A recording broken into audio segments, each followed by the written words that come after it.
Like father, like son. But you may be surprised by the virtuoso Eugenia Zuckerman is about to take us to meet.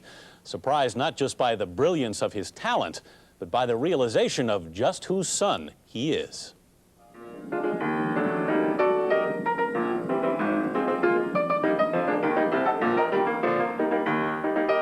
Listening to him today, it's hard to imagine that this pianist began playing by accident.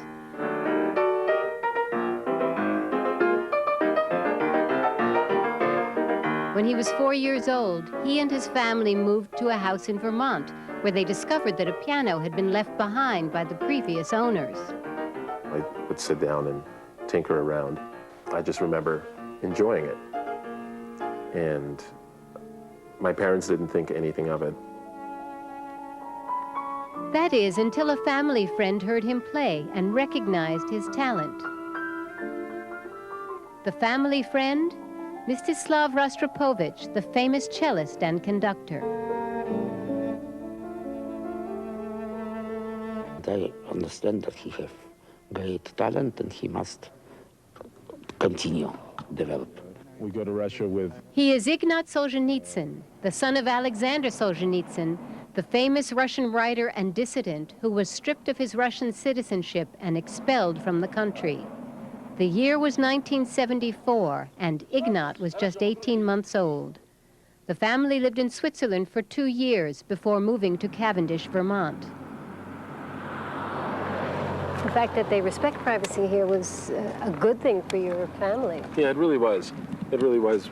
There was a sign in the general store, and it said, no restrooms and no shirts, no shirt, no service, and no directions to the Solzhenitsyns.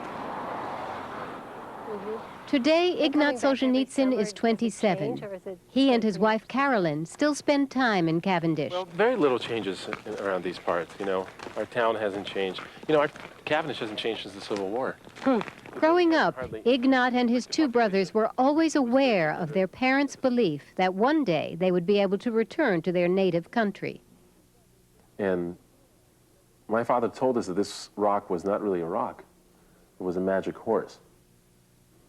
But that one day when Russia would be free, this rock would turn back into a horse and we would fly it back to Russia. And so this is... So is this the room you practiced in as a kid? Yes, it is. This was really sort of a playroom for the kids originally. And so we had our toys here, and the piano was sort of in the corner. But as I began to play it more and more, and then I sort of took over the room. Wonderful. When any young performer walks on stage, the pressure is always intense. It's even more so when that performer has a famous name. Showtime, folks. Everything okay up there? What? Is everything okay up there? The audience is there, as one critic has said, with a mixture of curiosity, hope, and skepticism. I think it's natural. But I understood early on, and probably wise people told me that, just don't worry about it and just do your thing and study your best and prepare your best and play your best.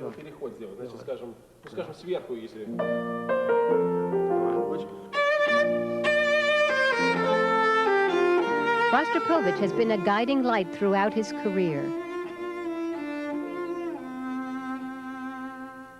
He challenged me very much, and he continues to do that today.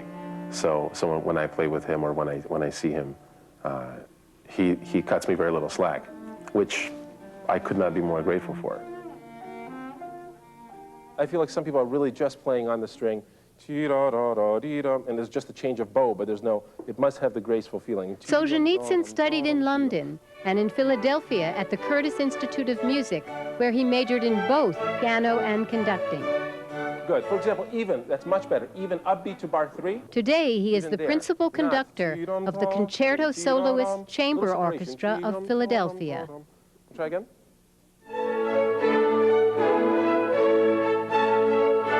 It doesn't matter if it's a cello and a piano. Remember to breathe, especially before the piano. Or if it's 100 instruments on stage. But the point is that a human being wrote something that needs to be brought across, that needs to be given to people, and it needs to move people and captivate people. and it's always a challenge, always a challenge. His mentor, Rostropovich, thinks he is up to the challenge. I think he have also great future as conductor, because he have such good ear and good brain. It was Rostropovich who arranged for Ignat Solzhenitsyn's first trip back to Russia, 6 months before his parents were able to return home. I did feel very uneasy about going before they did. And of course, you know, my heart skipped quite a few beats at, you know, when I first thought, well, you know, here I'm finally going to go back. He vividly remembers that trip and his first glimpse of Moscow. I was looking out the window and I was seeing Russian signs everywhere, the most mundane milk and bread and, you know, such and such factory. You know, I could not believe my eyes that I was really seeing this. He tries to go back once every year, now that he is a citizen of both the United States and Russia. This trip was for a concert in St. Petersburg.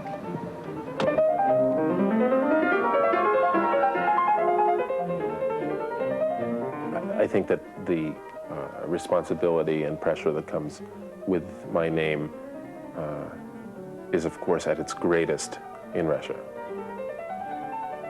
where Solzhenitsyn is so much more than just a famous person or an important writer, but he is a phenomenon.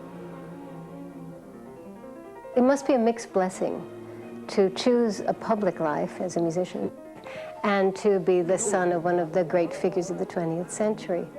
How have you dealt with it? I think coming from a background of being in the limelight by virtue of being my father's son, I think that ideally I would have preferred a more private life. So I would say that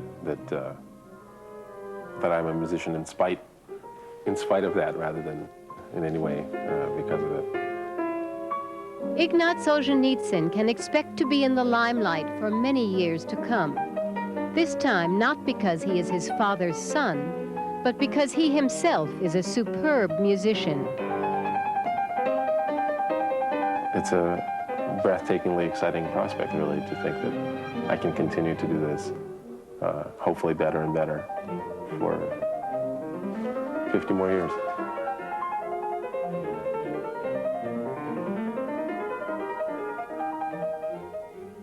Ahead on Sunday morning. Oh, Lord, won't you buy me a Mercedes Benz? It's a song, it's a car, and now just a little more than that. Make amends.